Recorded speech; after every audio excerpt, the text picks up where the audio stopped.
হাসিনার হয়ে সওয়াল শুভেন্দু অধিকারীর। হাসিনাই বাংলাদেশের বৈধ প্রধানমন্ত্রী, এমনই মন্তব্য বিরোধী দলনেতা শুভেন্দু অধিকারী। হাসিনার হয়ে সওয়াল শুভেন্দু অধিকারীর। হাসিনাই বাংলাদেশের বৈধ প্রধানমন্ত্রী। হাসিনাই প্রধানমন্ত্রী হিসেবে ঢাকা বিমানবন্দরে নামবেন, সওয়াল শুভেন্দু অধিকারীর।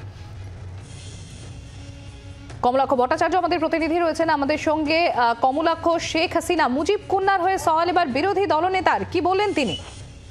দেখো, আজকে ঘোজাডাঙ্গা সীমান্তে বিক্ষোভ কর্মসূচি ছিল সনাতন হিন্দুদের নিয়ে। শুভেন্দু অধিকারী পরপর যে কর্মসূচি করছেন, পেট্রাপোলের পর আজকে ঘোজাডাঙ্গা সীমান্তে সেই বিক্ষোভ প্রতিবাদ কর্মসূচি ছিল বাংলাদেশ ইস্যু নিয়ে। সেখানেই আজকে কিন্তু প্রশ্নের উত্তরে শুভেন্দু অধিকারী কার্যত তোপ দেগেছেন বাংলাদেশের এই অন্তর্বর্তী সরকারের বিরুদ্ধে এবং স্পষ্টতই বলেছেন যে শেখ হাসিনাই বাংলাদেশের বৈধ প্রধানমন্ত্রী, বাকিরা সব অবৈধ। এবং অচিরেই প্রধানমন্ত্রী হিসেবেই শেখ হাসিনা ঢাকা বিমানবন্দরে নামবেন এবং তাকে নিয়ে যেতে, সেলুট করে তাকে নিয়ে যেতে হবে। আজকে এই মন্তব্য শুভেন্দু অধিকারী করেছেন। তার পাশাপাশি বাংলাদেশের এই মুহূর্তে হিন্দুদের উপরে নিপীড়নের ইস্যুকে সামনে রেখে হিন্দু জাগরণের ডাক তিনি দিয়েছেন। সমস্ত হিন্দুদের এক ঐক্যবদ্ধ থাকা এবং ধর্মরক্ষার লড়াইয়ে সকলকে ঐক্যবদ্ধ থাকতে হবে, সেই আবেদনও কিন্তু তার মন্তব্যে আমরা পাই। সম্প্রীতি, ধন্যবাদ কমলাক্ষ।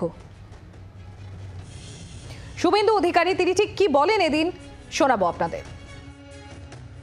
আমাদের 17,000 সেনা আত্মবলিদান দিয়েছে।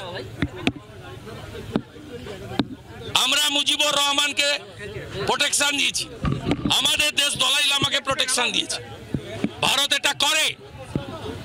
হাসিনা ওয়াজেদ বৈধ প্রধানমন্ত্রী, এরা অবৈধ। হাসিনা ওয়াজেদ প্রধানমন্ত্রী হিসেবেই ঢাকাতে শাহজালাল এয়ারপোর্টে নামবেন, স্যালুট দিয়ে নিয়ে যেতে হবে। বাংলার আওয়াজ, বাঙালির আবেগ, জি 24 ঘন্টা।